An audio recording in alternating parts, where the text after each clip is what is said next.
नमस्ते दोस्तों। जैसा कि पिछले लेक्चर तक हमने अपने 6 टॉपिक्स इलेक्ट्रिसिटी तक अपना ख़त्म कर लिया है। आज के लेसन में हम अपना फाइनल टॉपिक जो है magnetic effect of electric current ख़त्म करेंगे। छोटा सा ही टॉपिक है, ज़्यादा बड़ा नहीं है, और हमारा फिज़िक्स के जो है फिज़िक्स में सारे हमारे जो टॉपिक्स हैं आज की वीडियो में ख़त्म हो जाएंगे। चलिए अपना टॉपिक स्टार्ट करते हैं। Magnetic effect of electric current. पिछले चैप्टर में हमने इलेक्ट्रिसिटी के बारे में पढ़ा था। इस चैप्टर में हम जानेंगे कि मैग्नेटिक इफ़ेक्ट क्या होता है। जब इलेक्ट्रिक करंट किसी मेटल के थ्रू पास कर रहा है या कंडक्टर के थ्रू पास कर रहा है तो उसका मैग्नेटिक इफ़ेक्ट से या मैग्नेटिज्म से क्या लेना देना है, उसके हम कुछ प्रिंसिपल्स इस चैप्टर में जानेंगे। तो चलिए स्टार्ट करते हैं। सबसे पहले आपसे क्वेश्चन ये रहेगा कि मैग्नेट क्या है। बेसिकली आपने हर किसी ने देखा होगा क्या करता है मैग्नेट, मेटल्स को अपनी तरफ क्या अट्रैक्ट करता है। या अगर दो मैग्नेट्स आप साथ ले आए तो कभी कभी ऐसा होता है कि मैग्नेट अट्रैक्ट होते हैं, कई केस में ऐसा होगा कि वो रिपेल करते हैं, दूर जाते हैं। तो मैग्नेट बेसिकली क्या है, एक मेटल होता है ये भी, जिसके पास एक प्रॉपर्टी होती है कि ये दूसरे मेटल को क्या कर सकता है, अपनी तरफ अट्रैक्ट कर सकता है। ठीक है, अब मैग्नेट के टाइप्स देख लेते हैं। बेसिकली 3 टाइप्स हैं, एक एक करके देखते हैं सबको। पहला टाइप हमारा होता है टेम्परेरी मैग्नेट। नाम से जैसे लग रहा है टेम्परेरी, कुछ समय के लिए होगा। तो ये क्या होते हैं, फॉर एग्जांपल ये मैग्नेट है हमारे पास एक, और इस मैग्नेट से नेल है हमारे पास, एक मेटल है। अगर आप इस मैग्नेट से नेल को रब करेंगे तो ये जो मैग्नेट की प्रॉपर्टीज़ हैं ये इस नेल में ट्रांसफ़र हो जाती हैं।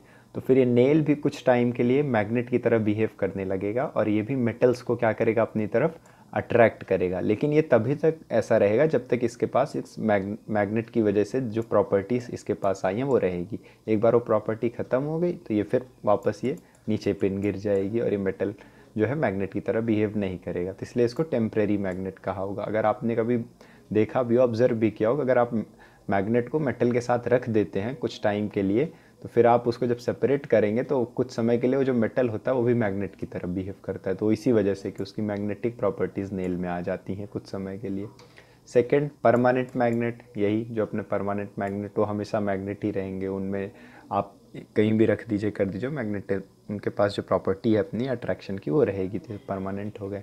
थर्ड एक है हमारे पास इलेक्ट्रोमैग्नेट। इलेक्ट्रोमैग्नेट से क्या है, इलेक्ट्रिसिटी प्लस मैग्नेट, यानी इलेक्ट्रिसिटी से जो मैग्नेट बने उसको कहते हैं इलेक्ट्रोमैग्नेट। तो बनते कैसे हैं, फॉर एग्जांपल एक आयरन नेल है हमारे पास, और आयरन नेल को अगर हम कॉपर वायर इसके ऊपर लपेट के बैटरी से कनेक्ट कर देते हैं तो जो करंट जब इससे पास होगा तो करंट पास होने से क्या होता है, ये जो आयरन नेल है ये एक्सपेरिमेंट में देखा गया कि ये एक मैग्नेट की तरह बिहेव करने लग जाती है। अगर आप कोई मेटल इसके पास, ये पिन इसके पास यहाँ पे रखेंगे तो जब करंट पास हो रहा होगा तो ये जो नेल है इसको अट्रैक्ट कर लेगी अपनी तरफ। लेकिन जैसे ही आप करंट को कट करेंगे ये अट्रैक्शन ख़त्म हो जाएगा। तो ऐसे मैग्नेट्स को हम कहते हैं इलेक्ट्रोमैग्नेट्स।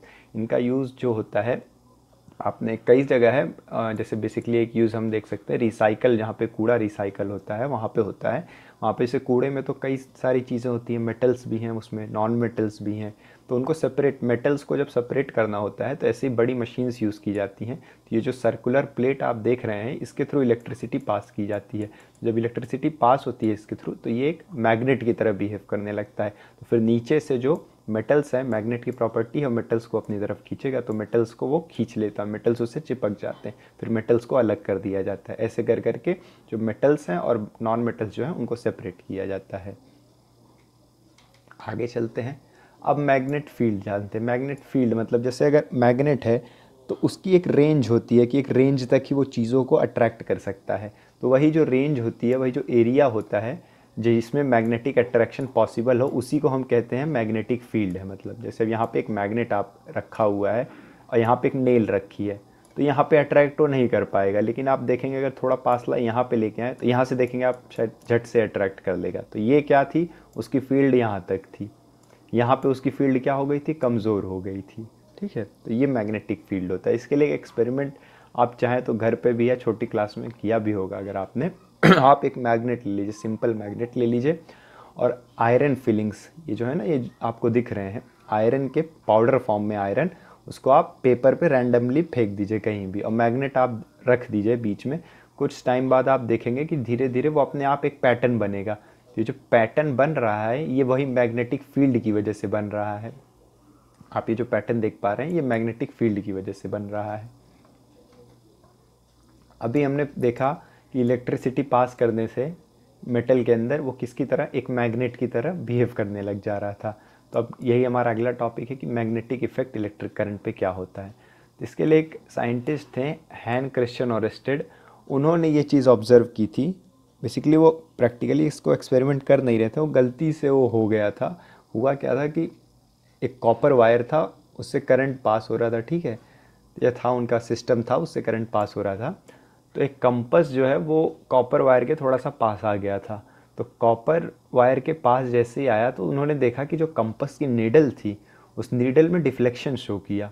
तो उन्होंने फिर जानना चाहा कि अच्छा क्या रीज़न हुआ, वो तो टच भी नहीं हुआ उससे डायरेक्ट, हो तो किस वजह से उसमें डिफ्लेक्शन आ गया। तो वहीं से आता है कि जब इलेक्ट्रिसिटी जब पास कर रही है, अभी हमने देखा था कि इलेक्ट्रोमैग्नेट्स में जब इलेक्ट्रिसिटी पास करती है तो वो क्या करती है, उसको मैग्नेटिक इफेक्ट भी आ जाता है। कॉपर वायर क्या है, इलेक्ट्रिसिटी इससे पास हो रही है, अब इसके पास एक मैग्नेटिक प्रॉपर्टी आ गई, अब यानी ये अट्रैक्ट कर सकता है। अब मैग्नेटिक प्रॉपर्टी इसके पास आ गई तो इसके पास मैग्नेटिक फील्ड भी अपनी होगी। और जो हमारा कंपस होता है, हमें भी पता है कंपस जो होता है वो एक मैग्नेटिक कंपस होता है। मैग्नेटिक कंपस, उसमें भी जो नीडल हमारी है उसकी भी मैग्नेटिक प्रॉपर्टी होती है, वो भी हम देखते हैं आगे कैसे होता है। तो जब दो ऐसी चीज़ें, इसके पास भी मैग्नेटिक प्रॉपर्टी, इसके पास भी मैग्नेटिक प्रॉपर्टी, तो आएंगे तो इस वजह से जो डिफ्लेक्शन है वो हमें नज़र आता है। अब मैग्नेटिक फील्ड लाइंस के बारे में थोड़ा सा जानते हैं। जैसे ये हमारा होता है मैग्नेटिक कंपस होता है। तो हमारा जो मैग्नेटिक कंपस होगा वो आपने देखा हमेशा कि नॉर्थ डायरेक्शन में हमेशा पॉइंट करती है उसकी नीडल। तो ऐसा क्यों है, चलिए वो देखते हैं।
अब मैग्नेटिक कंपास कैसे काम करता है वो जानने से पहले एक बार हम थोड़ा सा मैग्नेट के बारे में जान लेते हैं।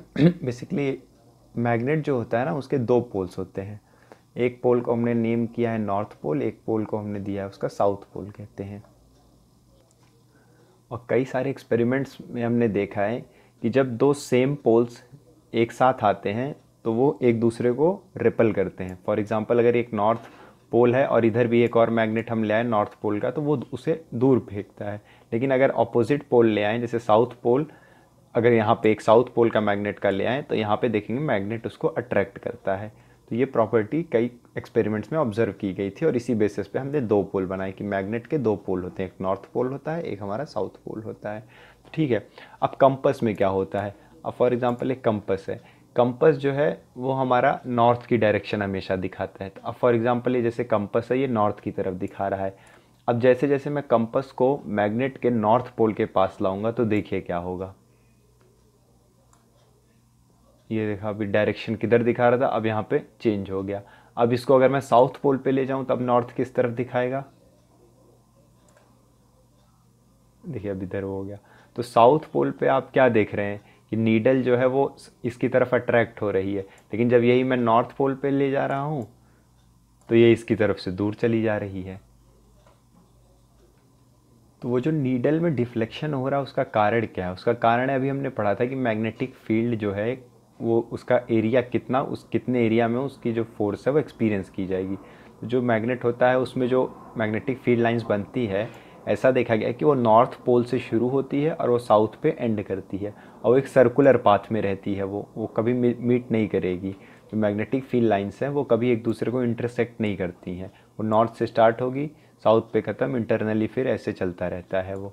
ठीक है, तो ये मैग्नेटिक फील्ड है। अब यही जब कंपास उसके रेंज में आता है तो इस वजह से वो डिफ्लेक्शन जो है शो करता है।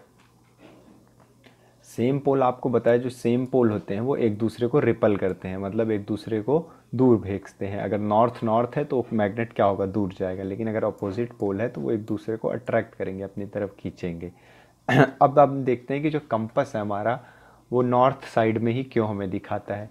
तो जो हमारी अर्थ है, जो अर्थ है उसका जो कोर है, एक मिनट इसको इरेज कर दो। जो अर्थ है हमारी उसका जो कोर है, जो सेंटर है, ज्योग्राफी में अगर आपने पढ़ा हो तो बेसिकली वो बना है आयरन और निकल से, मेजॉरिटी ऑफ जो उसमें मटेरियल है। तो आयरन और निकल का होने की वजह से वो उसकी जो प्रॉपर्टी है, उसके पास मैग्नेटिक प्रॉपर्टी होती है। तो जैसे हमारा अर्थ भी जो है उसकी मैग्नेटिक प्रॉपर्टी होती है, तो वो भी नॉर्थ एंड साउथ पोल की तरफ, जैसे मैग्नेट में दो नॉर्थ एंड साउथ पोल होते हैं तो उसके पास भी नॉर्थ एंड साउथ पोल की तरह बिहेव करता है। लेकिन जो अर्थ का मैग्नेटिक नॉर्थ पोल और साउथ पोल होता है वो उल्टा होता है ज्योग्राफिक नॉर्थ पोल और साउथ पोल से। इसको थोड़ा सा समझिएगा कि जैसे अभी जब हम नॉर्थ पोल की बात करते हैं तो हमारा क्या आ जाता है उधर उधर हमारा आर्टिक सी, आर्टिक ओशन आ जाता है। ठीक है, लेकिन जब हम उसके साउथ पोल की बात करते हैं तो वहाँ अंटार्कटिक आ जाता है। लेकिन जो मैग्नेटिक प्रॉपर्टी है उसमें क्या देखा जाता है कि जो इनसाइड जो कोर है उसमें नॉर्थ जो है, उसका जो नॉर्थ पोल है वो है ज्योग्राफी के साउथ पोल की तरफ, और जो उसका साउथ पोल है, मैग्नेट का जो साउथ पोल है वो ज्योग्राफी के हिसाब से नॉर्थ पोल है उसका। और मैग्नेटिक फील्ड लाइन शुरू होती है नॉर्थ पोल से और ख़त्म होती है साउथ पोल पे। ठीक है, अब जैसे इसमें देखते हैं फिगर में, अब ये अर्थ है, मान लीजिए इसका मैग्नेटिक प्रॉपर्टी इसका बताया आपको नॉर्थ पोल, ये साउथ पोल हो गया मैग्नेट का, इसका ज्योग्राफी वाला नहीं। तो अब जब कंपास है हमारा क्या करता है, वो हमेशा साउथ नॉर्थ की तरफ दिखाता है। तो ऐसे देखिए आप, एक कंपास को जब आप ले जाते हैं साउथ की तरफ, तो ये देखिए साउथ ने इसे अपनी तरफ अट्रैक्ट किया तो किधर दिखा रहा है, साउथ नॉर्थ डायरेक्शन हमें इस तरफ दिखा रहा है। फिर जब आप इसी कंपास को फिर नीचे ले आएंगे, ये देखिए अभी भी नॉर्थ डायरेक्शन जो दिखा रहा है उस तरफ दिखा रहा है। तो यहाँ पे क्या हो रहा है, यहाँ पे रिपल्शन हो रहा है, नॉर्थ नॉर्थ नहीं मिल पा रहे हैं, वो रिपल कर दे रहा है। और यहाँ पे क्या हो रहा है, अट्रैक्शन हो रहा है। तो इसी वजह से जो है मैग्नेटिक कंपास जो है वो हमें डायरेक्शन बता पाता है।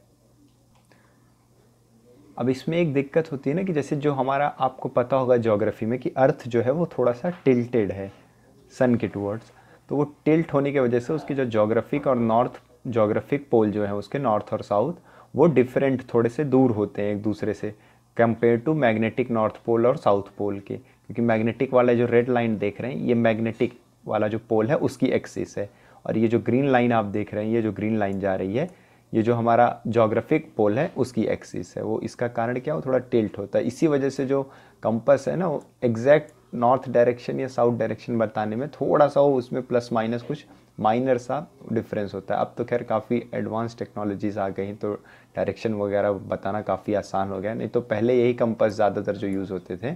इसमें दिक्कत भी आती थी, कई बार ऐसा होता था ना कि कई जगह आप ऐसी जगह पे जाते थे, फॉर एग्जांपल कहीं माउंटेन्स में या फॉरेस्ट में, कुछ ऐसे सब्सटेंस जिनके पास अगर मैग्नेटिक प्रॉपर्टी होगी और अगर आप उसके नियर बाय कंपास देख रहे हैं तो ऑब्वियस है तब उस केस में आपको डायरेक्शन जो कंपास बताएगा वो गलत बताएगा। अब तो खैर काफ़ी एडवांस हो गया है, लेकिन वो हमें समझना था मेन बेसिकली कि कैसे कंपास काम कर रहा है, क्या हो रहा है। ठीक है, अब आगे बढ़ते हैं। वो हमने पढ़ लिया कि कंडक्टर के थ्रू जब इलेक्ट्रिक करंट पास किया जाएगा तो उसके पास मैग्नेटिक प्रॉपर्टी आ जाएगी, मैग्नेटिक प्रॉपर्टी आएगी तो मैग्नेटिक फील्ड भी उसके पास आ जाएगी। अब जो मैग्नेटिक फील्ड वो आती है वो किस डायरेक्शन में है वो हम कैसे पता करेंगे, तो उसके लिए एक रूल है हमारे पास, राइट हैंड थंब रूल उसे कहते हैं। तो उसमें रूल में क्या होता है, फॉर एग्जांपल आपका जो थंब होगा वो थंब आप उस डायरेक्शन में रखिए जिस डायरेक्शन में करंट फ्लो कर रहा है। फॉर एग्जांपल जैसे इस फिगर में ये कॉपर वायर है और इसको हमने कार्डबोर्ड के बीच से पास किया है और कार्डबोर्ड के ऊपर हमने वो आयरन की जो फिलिंग होती है पाउडर आयरन वो छिड़क दिया। अब करंट पास हो रहा है तो कॉपर वायर जो है मैग्नेट की तरह बिहेव करेगा, तो वो जो है मैग्नेटिक फील्ड लाइंस जो है वो क्रिएट होंगी। अब हमें पता लगाना है कि वो मैग्नेटिक फील्ड लाइंस किस डायरेक्शन में बन रही है, क्योंकि एरो तो बताएगा नहीं हमें, वो रहेगा नहीं। तो उसके लिए ये हमारा right hand thumb rule use होता है। तो राइट हैंड थंब रूल में आप थंब को जिस तरफ करंट है उधर पॉइंट करिए और अपने हाथों की उंगलियों को जो है उसको आप फोल्ड करिए। फोल्ड करेंगे तो जिस तरफ उंगलियां फोल्ड हो रही हैं वो आपके मैग्नेटिक फील्ड की डायरेक्शन होगी। फॉर एग्जांपल जैसे इस फिगर में आप अगर अंगूठे को अपने नीचे की तरफ करेंगे और जब फोल्ड करेंगे उंगलियों को तो जहाँ जिस तरफ आपकी उंगलियां फोल्ड हो रही हैं वो डायरेक्शन मैग्नेटिक फील्ड की बनेगी। और अगर करंट अभी ऊपर की तरफ फ्लो करने लगेगा तब आप उसको करेंगे तो वो बनेगी एंटी क्लॉकवाइज डायरेक्शन बनेगी। ठीक है, तो राइट हैंड थंब रूल याद रखिएगा क्या होगा, अंगूठा इसमें क्या बताता है, करंट को बताता है, और जो आप हाथ अपना जो उंगलियां फोल्ड कर रहे हैं वो किसकी डायरेक्शन को बताएगा, वो मैग्नेटिक फील्ड की डायरेक्शन को बताएगा। अब आगे चलते हैं। अब जैसा हमने देखा कि जो कंपास वाला हमारा एक्सपेरिमेंट था कि जब कॉपर वायर से करंट पास होता है तो जो नीडल थी कंपास की उसमें डिफ्लेक्शन आया। तो डिफ्लेक्शन आएगा वो क्योंकि मैग्नेटिक फील्ड क्रिएट हुआ उस वजह से। लेकिन वो मेन जो क्या था उसमें डिफ्लेक्शन का कारण एक कोई ना कोई फोर्स भी रही होगी, एक कुछ फोर्स लगी है। अब वो क्या फोर्स है, वो कैसे काम करती है वो देखते हैं। फॉर एग्ज़ाम्पल ये एक एक्सपेरिमेंट है, इसमें क्या है कि हमने मैग्नेट को लगा दिया और एक अल्मुनियम रॉड है उसको इसके परपेंडिकुलर रख दिया है। अभी इसको बैटरी से कनेक्ट किया है, अभी इसके थ्रू कोई करंट नहीं पास किया जा रहा है। अभी इसका आप मोशन देखिए कहाँ पे है, ये इस पोजीशन पे है। जब इसके थ्रू करंट पास किया गया तो करंट पास करने के बाद आपको पता है कि इसके पास भी मैग्नेटिक प्रॉपर्टी आ जाएगी, ये तो मैग्नेट है ही, तो कुछ ना कुछ फोर्स ये दोनों के बीच में एग्जर्ट होगा। जब फोर्स एग्जर्ट होता है तो ये देखते हैं कि इसकी जो पोजीशन है वो पोजीशन भी चेंज हो जाती है। तो इसका मतलब क्या समझ में आया, जो डिस्प्लेसमेंट हो रहा है और रॉड का वो क्या दिखा रहा है कि कोई ना कोई फोर्स एग्जर्ट की गई, किसके द्वारा, करंट कैरिंग कंडक्टर के द्वारा। जब कंडक्टर में करंट फ्लो होना शुरू हुआ तब देखा आपने कि कुछ फोर्स जो है एग्जर्ट हुई, जिस वजह से अब जो अल्मुनियम रॉड है उसकी पोजीशन पहले ये थी और अब ये पोजीशन जो है वो चेंज हो गई है। तो वो फोर्स किस डायरेक्शन में लगी क्या है उसके बारे में अब हम जानते हैं। एक चीज़ और नोटिस की गई कि अगर जो करंट की डायरेक्शन है उसको अगर उल्टा कर दिया जाता है तो फोर्स की भी जो डायरेक्शन होती है वो भी क्या हो जाती है, उल्टी हो जाती है। अगर करंट उल्टा फ्लो होने लग गया, पिछले वाले हमारी इस एक्सपेरिमेंट में अभी तो करंट जैसे इधर से जा रहा है, अगर करंट उल्टा फ्लो करने लग गया तो फोर्स की डायरेक्शन भी, फॉर एग्जांपल अगर इधर फोर्स लग रही थी तो फोर्स की डायरेक्शन भी जो है वो रिवर्स हो जाती है। ये एक पॉइंट याद रखिएगा। नेक्स्ट, अब जो डायरेक्शन ऑफ करंट होता है और मैग्नेटिक फील्ड की जो डायरेक्शन होती है वो परपेंडिकुलर होती है, मींस 90 डिग्री होती है ईच दोनों। अगर ऐसे है करंट की डायरेक्शन तो मैग्नेटिक फील्ड की डायरेक्शन उसके परपेंडिकुलर हमेशा रहेगी। और जो फोर्स होगा, फोर्स इन दोनों के परपेंडिकुलर होगा, फोर्स करंट के भी परपेंडिकुलर होगा और फोर्स जो है मैग्नेटिक फील्ड के भी परपेंडिकुलर होगा। अब इसकी डायरेक्शन को पता लगाने के लिए फ्लेमिंग एक साइंटिस्ट थे, उन्होंने एक रूल दिया था, फ्लेमिंग्स लेफ्ट हैंड रूल दिया था, उसको देखते हैं। तो उस रूल में उन्होंने बताया कि आप अपना लेफ्ट हैंड लीजिए, उसमें जो अपना अंगूठा है आपका ऊपर की तरफ वो फोर्स की डायरेक्शन को बताएगा। और अपनी पहली फिंगर को ओपन करिए, जो पहली फिंगर जो है स्ट्रेट आपकी होगी वो बताएगी मैग्नेटिक फील्ड की डायरेक्शन। अब आप देख रहे होंगे कि यहाँ जो फोर्स का है और मैग्नेटिक फील्ड दोनों में आपके अंगूठे में और फर्स्ट फिंगर में 90 डिग्री बन रहा है। सेकंड फिंगर जो है उसको आप पूरा मत खोलिए, उसको सिर्फ आप हाफ फोल्ड करिए, ठीक है, हाफ खोलिए उसको, तो वो जो बताएगी वो करंट की डायरेक्शन बताएगी। उसको भी अगर आप कंपेयर करें कि मैग्नेटिक फील्ड के साथ वो देखेंगे आप अपने लेफ्ट हैंड में तो वो भी एक 90 डिग्री का एंगल बना रही है। तो अंगूठा किसकी डायरेक्शन बताएगा, फोर्स की। जो फर्स्ट फिंगर है वो किसकी डायरेक्शन, मैग्नेटिक फील्ड की। और जो हमारी थर्ड है वो करंट की। अगर हमें करंट पता है किस तरफ फ्लो कर रहा है, मैग्नेटिक फील्ड हमें पता है उसकी डायरेक्शन क्या है, तो फोर्स किस तरफ लगेगी वो हम बता सकते हैं। तो वो किसके through, Fleming's left hand rule के थ्रू हम बता सकते हैं। तो थंब उसमें फोर्स है, फर्स्ट फिंगर मैग्नेटिक फील्ड की डायरेक्शन, सेकंड फिंगर जो है हमारी वो करंट की डायरेक्शन। और याद रखिएगा ये फोर्स जो है वो मैग्नेटिक फील्ड और करंट दोनों के ही परपेंडिकुलर रहेगा और मैग्नेटिक फील्ड करंट एक दूसरे के परपेंडिकुलर रहेंगे। जैसे इस केस में, जैसे फॉर एग्जांपल नॉर्थ पोल है, ये साउथ पोल है, तो मैग्नेटिक फील्ड की डायरेक्शन नॉर्थ टू साउथ हो गई, ठीक है। और करंट जो है हमारा, अगर करंट जैसे इस डायरेक्शन में फ्लो कर रहा है तो आप अपनी उंगलियों को उधर रखिए और देखिए फोर्स किधर लगेगा। तो फोर्स जो आपका लगेगा, मैग्नेटिक फील्ड इस तरफ, करंट इस तरफ, तो फोर्स जो लगेगा अंगूठा आपका बताएगा फोर्स किस तरफ लगेगा, ऊपर की तरफ। आगे बढ़ते हैं, इलेक्ट्रोमैग्नेटिक इंडक्शन देखते हैं, ये एक इम्पॉर्टेंट है। एक साइंटिस्ट हुए थे माइकल फैराडे, एक्सपेरिमेंटल फिजिसिस्ट थे वो, मतलब एक्सपेरिमेंट कर करके उन्होंने चीज़ें सीखी थी। तो उन्होंने जो है ये इलेक्ट्रोमैग्नेटिक इंडक्शन का कॉन्सेप्ट दिया था। कि उन्होंने बताया कि कैसे मैग्नेटिक इफ़ेक्ट की वजह से इलेक्ट्रिसिटी क्रिएट हो सकती है, जिसका कि एग्जांपल हम अपने कई सारे आज के डिवाइसेस और इंस्ट्रूमेंट्स में हम देखते हैं। जनरेटर उसका बहुत कॉमन एग्जांपल है, ठीक है। तो देखते हैं वो कैसे होता है। एक एक्सपेरिमेंट किया था उन्होंने, छोटा सा एक्सपेरिमेंट में उन्होंने यूज़ किया था एक डिवाइस, गैल्वेनोमीटर। ये डिवाइस बेसिकली क्या करता है, ये करंट डिटेक्ट करता है और उसकी डायरेक्शन बताता है। अब इसको एमीटर से कंफ्यूज मत करिएगा। एमीटर तो क्या है कि कितना करंट आ रहा है वो बताता है, गैल्वेनोमीटर बताता है कि करंट कितनी इंटेंसिटी का और किस डायरेक्शन में आ रहा है। करंट को डिटेक्ट करना उसका काम है, कुछ इस तरह से होता है। वो सेंटर में उसका जो होता है की होता है, और डायरेक्शन बताएगा किस तरफ पॉजिटिव टू नेगेटिव फ्लो कर रहा है कि किस तरफ से फ्लो कर रहा है। करंट का डायरेक्शन वो बताएगा। जैसे आप सर्किट में चेंज करेंगे तो बता देगा कि अगर चेंज किया आपने तो अब किस तरफ से आ रहा है, अब किस तरफ से आ रहा है और किस इंटेंसिटी से आ रहा है, वो भी ये बता देता है। तो एक एक्सपेरिमेंट उन्होंने क्या किया, उन्होंने गैल्वेनोमीटर लिया था और उन्होंने एक कॉपर वायर को लपेट दिया और गैल्वेनोमीटर से कॉपर वायर को कनेक्ट कर दिया, ठीक है। और कॉपर वायर से जब कनेक्ट करके वो एक मैग्नेट लेके आए। वो देखते हैं कि जब मैग्नेट को वो कॉपर वायर के पास से आगे पीछे लेके जाते हैं तो उससे वो देखते हैं कि जो गैल्वेनोमीटर है उसकी रीडिंग में कुछ डिफ्लेक्शन, नीडल डिफ्लेक्शन शो कर रही है। तो इससे उन्हें पता चला कि इसका अगर नीडल डिफ्लेक्शन शो कर रही है, इसका मतलब जो है वहाँ पे क्या हुआ है, करंट आया है, तभी तो नीडल जो है वो डिफ्लेक्शन शो कर रही है। तो इससे उन्होंने बताया कि जो एक मूविंग मैग्नेट होता है वो क्या करता है, वो कॉइल में इलेक्ट्रिसिटी को क्या करता है, जनरेट करता है, या फिर हम कहें करंट को उस कॉइल में जनरेट करता है।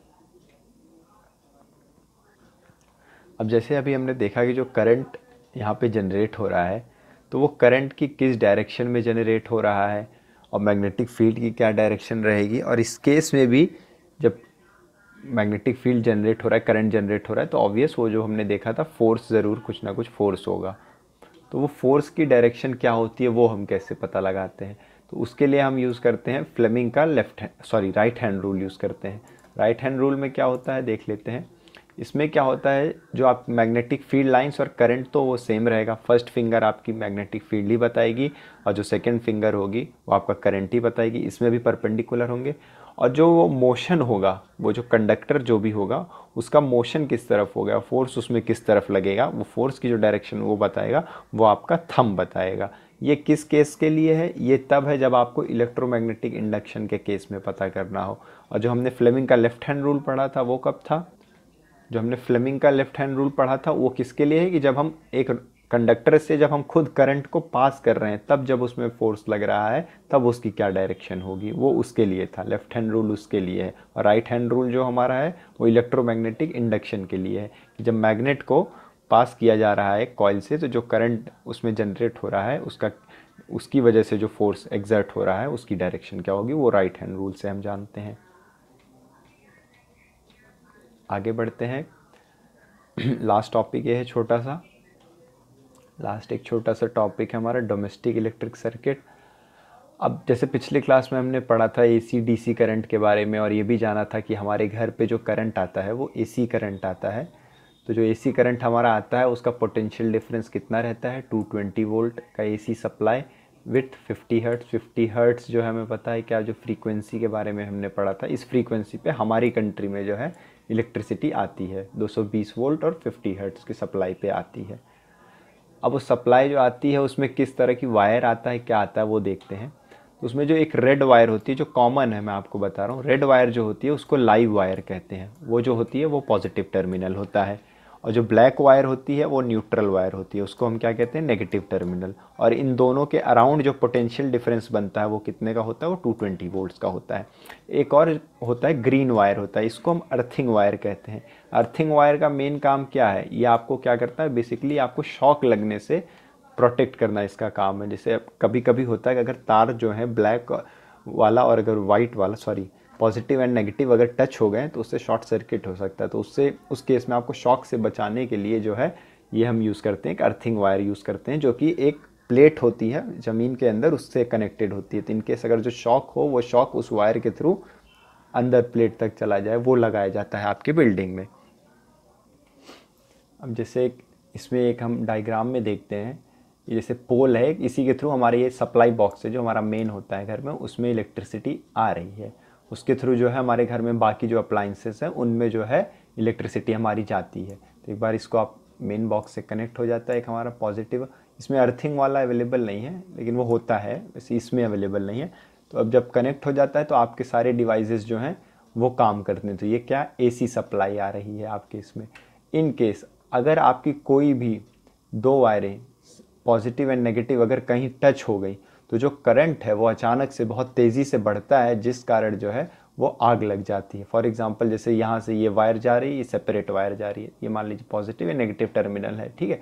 अगर ये वायर जैसे है, अगर ये इससे टच हो गई तो बहुत तेज़ जो है करंट बढ़ेगा और आग लग सकती है। अगर ये टच हुआ,